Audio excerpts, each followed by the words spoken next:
in young, relatable, charismatic, highly trained male facilitators into high schools who make it cool and normal for young men to take off the mask they wear every day and develop some practical emotional tools for their life. Now, before I go any further, I just want to ask you a couple questions. And if this question or these questions apply to you, I'd just like you to raise your hand or to raise the glass that's in your hand. So if you know a man in your life who you've seen struggle with depression, please raise your hand. Thank you. If you know a man in your life who you've seen or heard of take his own life through suicide. Thank you.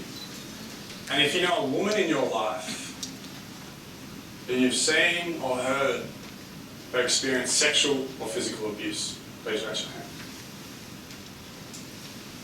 Thank you. For me personally, I've also been impacted by exactly these stories. Some of the most important men in my life have gone through years of depression. Some of the most important men in my life who I've gone to school with, who I've played footy with, who I've worked with, have taken and continue to take their own lives. And some of the most important women in my life have experienced sexual and physical abuse. Not only as a little girl, but as a woman. So why is this happening? Because the systems that we have in place are built around crisis management and band-aid solutions, and very little at the preventative end. And the reality is our collective stories that we've shown tonight are bigger than just this room. 1 in 5 young people will experience a mental illness before they're 18. Suicide is the leading cause of death for young men under the age of 25. So it's not driving and crashing your car, it's not drinking, it's not overdosing on drugs, it's actually themselves. And 1 woman is killed every week from male-perpetrated domestic violence. This costs the Australian economy over $50 billion a year. So why is this happening? We see our boys have inherited a story that to be a man they must be unbreakable. Don't cry, don't be gay, don't be a pussy, toughen up, she'll be right, mate. And there might be times where they need to hold themselves together and be stoic and strong. But what's missing is the choice. The choice that the next day or in that moment they might need to take off that mask and open up and share vulnerably and courageously and ask for help or deal with their emotions that are bubbling up inside. And again, the systems that we have in place are geared around crisis management and nothing at the preventative. When often, when this is beginning, when boys are constructing their belief systems around what it means to be a man. But do you know what? Things are changing. Do you know how I know that? Because we've worked with over 10,000 young men across Victoria and we've fended off hundreds of expressions of interest from schools across the world. Literally over 300, despite never doing a day of direct marketing in our lives. Our programs are designed to have multiple touch points with each group that we work with. We work with the whole community, with their parents and teachers, to get the desired behaviour change, to give these boys the skills to navigate their highly turbulent teenage years.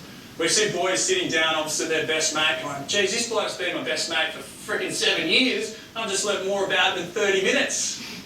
We have mums emailing in saying, my son's been seeing the school counsellor for 7 years.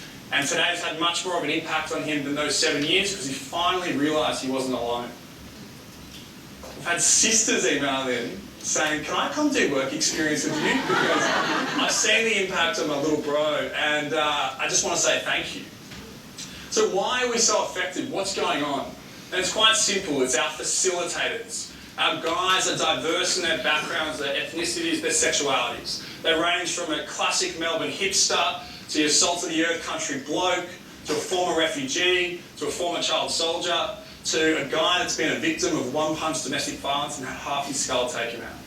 We invest over $70,000 a year in their personal and professional development to give them the skills to be able to walk into any room and create that safe space for these boys.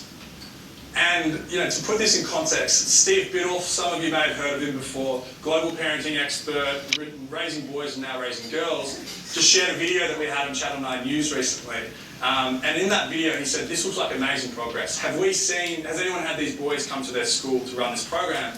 And after 350,000 views of that video, the top-rated comment was from a teacher that said, in my 20 years of teaching, I've never seen facilitation like this. The ability for these guys to draw out genuine, raw, and strong and clear communication from the boys is like nothing I've ever seen. If you could get this video in front of your principal, I think it'd be the best thing your school's ever done. Pretty incredible moment, because we know the internet can be a pretty scary place. But to see that upvoted was very special for us. And the really exciting thing about this is now we're ready to scale. And that's why I'm here tonight. We're ready to scale into New South Wales. As I mentioned, we've had to fend off so many schools. In fact, we've got 25 schools from New South Wales waiting. We actually even got an email from a mother 2 weeks ago saying, when are you coming to New South Wales? And we told her about this event. She said, I'll even pick you up from the airport. The demand is there. Now, it takes us $5,000 to train one facilitator, and in 6 months, and over 6 months, and over the course of the year, they'll work with 2,000 boys. For us tonight, what I'm really looking for is 3 key things, preferably the last thing. $25,000 will train 5 facilitators. $50,000 will train 10 facilitators. And if we really knock it out of the park tonight and raise $80,000, we can train 15 facilitators and subsidise the program for 3 low socioeconomic schools.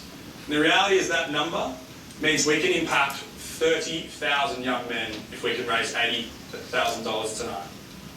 Now, this isn't me asking this just for me. This is actually me asking this for us. This is for the young people in our lives, whether you've been impacted by this or you think of a young person, a young man, a young woman in your life. This is our collective future.